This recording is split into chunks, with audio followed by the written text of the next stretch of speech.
खुदावंद के मुबारक नाम में आपको सलाम कहते हैं और आपकी और अपनी ईमान की मजबूती के लिए और तरक्की के लिए एक आयत आपके साथ में बांटना चाहता हूं, जो आपको मिलेगी मत्ती रसूल की इंजील उसके 8 बाब की 13वीं आयत में, जहां पर इस तरीके से लिखा हुआ है कि खुदावंद यीशु मसीह एक सूबेदार से कहते हैं, जा जैसा तेरा ईमान है वैसा तेरे लिए हो। उसका ईमान कैसा था कि खुदावंद यीशु मसीह ने कहा, जा जैसा तेरा ईमान है वैसा तेरे लिए हो जाए। आप अपने ईमान के वसीले से बड़ी बड़ी चीज़ें हासिल कर सकते हैं। आप खुदा की बड़ी बड़ी बरकतों को खुदा पे ईमान रखने के वसीले से हासिल कर सकते हैं। पर आप आइए देखें कि इसका कैसा ईमान था। यीशु मसीह ने कहा, जा जैसा तेरा ईमान है। ये आता है खुदावंद यीशु मसीह के पास और कहता है कि मेरा जो नौकर है वो बहुत तकलीफ में है। तो यीशु मसीह कहते हैं कि मैं आऊँगा और उसको शिफा बख्शूंगा। तो ये शख्स इतना हलीम है, कह रहा है कि मैं इस लायक नहीं हूँ, मैं बहुत गुनहगार हूँ कि तू मेरे छत के तले आए, कि तू यहीं से कह दे तो मेरा जो नौकर है वो ठीक हो जाएगा। क्यों? क्योंकि मैं भी कैद में हूँ, मैं किसी के ताबे इंसान हूँ और मेरे ताबे 100 लोग हैं। और जब मैं एक से कहता हूँ जा तो वो जाता है, दूसरे से कहता हूँ आ तो आता है, तीसरे कैसे कहता हूँ ये कर तो वो ये करता है। और तब जब खुदावंद यीशु मसीह ने ये वाली बात उसकी सुनी तो उन्होंने कहा, मैंने इज़राइल में भी इससे बड़ा ईमान नहीं पाया। और तब वो यीशु मसीह से दरख्वास्त करता है और कहता है, यहीं से कह दे तो मेरा खादिम ठीक हो जाएगा। और खुदावंद के कलाम में लिखा है, तब यीशु मसीह ने कहा, जा जैसा तेरा ईमान है वैसा तेरे लिए हो। आपको मालूम है कि आपके ईमान के मुताबिक आपके साथ में होता है। आपका ईमान कितना मजबूत है खुदा पे, आपका ईमान खुदा पे कितना गहरा है, आप खुदा पर कितना ईमान रखते हैं। आपको बताएं, जब आप इन वाली चीज़ों में मजबूत हो जाते हैं तो आप जो चाहते हैं आसमान के खुदा से वो सब कराने की ताकत आप रखते हैं। 10 बाब की 37-38 आयत में इब्रानियों में लिखा हुआ है कि मेरा रास्तबाज मर्द रास्तबाज ईमान से जीता रहेगा। ये जो आपका ईमान है ये ऐसी टॉनिक है जो आपको जिंदगी बख्शती है। जो आपका ईमान है वो ऐसी वस्तु है, ऐसी चीज है जो आपको मजबूती देती है और आपकी जिंदगी में काम करती है। लिखा है और कलाम में लिखा है, अब बहुत ही थोड़ा वक्त बाकी और आने वाला आएगा और देर ना करेगा। 10 बाब की 37 आयत, और मेरा रास्तबाज ईमान ही से जीता रहेगा, अगर वो हटेगा तो मेरा दिल उससे खुश नहीं होगा। आप अगर जीना चाहते हैं तो रास्तबाज ईमान से जीता है। रास्तबाज दौलत से नहीं जीता, रास्तबाज सोने से नहीं जीतता, रास्तबाज पैसों से नहीं जीतता, रास्तबाज और अड़ंगों से नहीं जीतता, पर रास्तबाज आदमी खुदा की कुव्वत से और अपने ईमान से जीतता है। और यहाँ पर खुदावंद के कलाम में लिखा है कि खुदावंद यीशु मसीह ने उस सूबेदार से कहा, जा जैसा तेरा ईमान है वैसा तेरे लिए हो। हबक्कुक उसके 2 बाब की 4थी आयत को जब आप पढ़ते हैं तो वहाँ पर खुदावंद के कलाम में इस तरीके से लिखा हुआ है। हबक्कुक की किताब 2 बाब और उसकी 4थी आयत में खुदावंद के कलाम में लिखा हुआ है, देख घमंडी आदमी का दिल रास्त नहीं लेकिन सच्चा अपने ईमान से जिंदा रहेगा। क्या है? देख घमंडी आदमी का दिल रास्त नहीं है,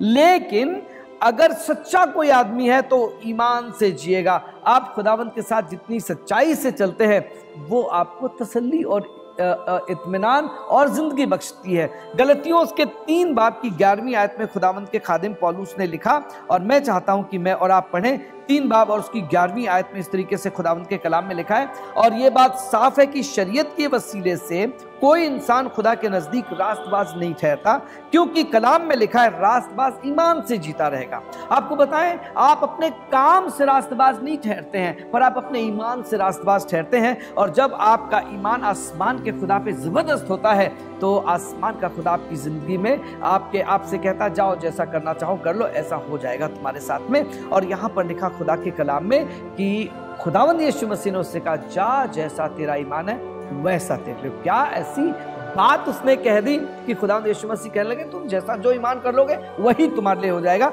अब देखिए कि आप ईमान को कैसे फॉर्म करते हैं, आप कैसे बनाते हैं अपने ईमान को, आप ईमान को कैसे पक्का करते हैं, आप ईमान को कैसे सीमेंटेड करते हैं। यहोशू की किताब निकाले मेरे साथ में और 14 बाब की 8वीं आयत से पढ़ना शुरू करें। यहोशू की किताब उसका 14 बाब और उसकी 8वीं आयत से, बल्कि 7वीं आयत से पढ़ेंगे। जब खुदावंद के बंदे ने मूसा ने कादेश और बरनी से मुझको इस मुल्क का हाल दरियाफ्त करने को भेजा। उस वक्त मैं 40 बरस का था। ये कौन है? ये कालेब है। कालेब और यहोशू दो लोग थे जो खुदावंद के खादिम थे, यानी हजरत मूसा के खादिम थे। और यहाँ पर लिखा उस वक्त मैं 40 बरस का था और मैंने उसको वही खबर ला करके दी जो मेरे दिल में थी। और तो मेरे भाइयों ने जो मेरे साथ गए थे लोगों के दिलों को पिघला दिया, लेकिन मैंने खुदावंद अपने खुदा की पूरी पैरवी की। तब मूसा ने उस दिन कसम खाकर कहा, जिस जमीन पर तेरा कदम पड़ा है वो हमेशा के लिए तेरी और तेरे बेटों की मिरास ठहरेगी, क्योंकि तू खुदा मेरे खुदावंद की तूने पैरवी करी है। यानी खुदा के ऊपर तूने पूरे तरीके से, पूरे दिल से, खुलूसे दिल से एतकाद किया है, ईमान किया है। और तब अब 40 साल के इस शख्स ने 45 साल तक अपने ईमान को मजबूत किया। और यहां पर खुदावंद के कलाम में लिखा हुआ है, और अब देख, जब से खुदावंद ने ये बात मूसा से कही तब से इन 45 वर्षों तक जिनमें बनी इजराइल वीराने में आवारा फिरते रहे, खुदावंद मुझे अपने कौल के मुताबिक जीता रखा। और अब देख, मैं आज के दिन 85 बरस का हूं। जितना बल मूसा के भेजने के दिन मुझ में था वैसा ही आज भी है जब मूसा ने मुझे भेजा था। और जंग के लिए बाहर जाने और लौटने के लिए जैसी कुव्वत मुझ में उस वक्त थी वैसी आज भी है। कैसे तुमने 45 साल तक अपने ईमान को, अपनी कुव्वत को, अपनी तमाम चीजों को बरकरार रखा। आपको बताएं, मेरा रास्तबाज मर्द ईमान से जीता रहेगा। आपका ईमान, आपके ईमान की वर्जिश आपकी जिंदगी में कुव्वत लेकर के आती है और खुदा को वो मजबूर करती है कि खुदा आपकी जिंदगी में काम करे। और तब लिखा है खुदावंद के कलाम में, इसलिए ये पहाड़ी जिसका जिक्र खुदावंद ने उस रोज किया था मुझको दे दे, क्योंकि तूने उस दिन सुन लिया था कि अनाकीम वहां बसते हैं, वहां के शहर बड़े फसीलदार हैं। ये मुमकिन है कि खुदावंद मेरे साथ हो और मैं उनको खुदावंद के कौल के मुताबिक निकाल दूं, मैं जीत जाऊंगा। मैं ये 85 साल का बुढ़ा ये वाली बात कर रहा है। मालूम क्यों? जा जैसा तेरा ईमान है वैसा तेरे हो।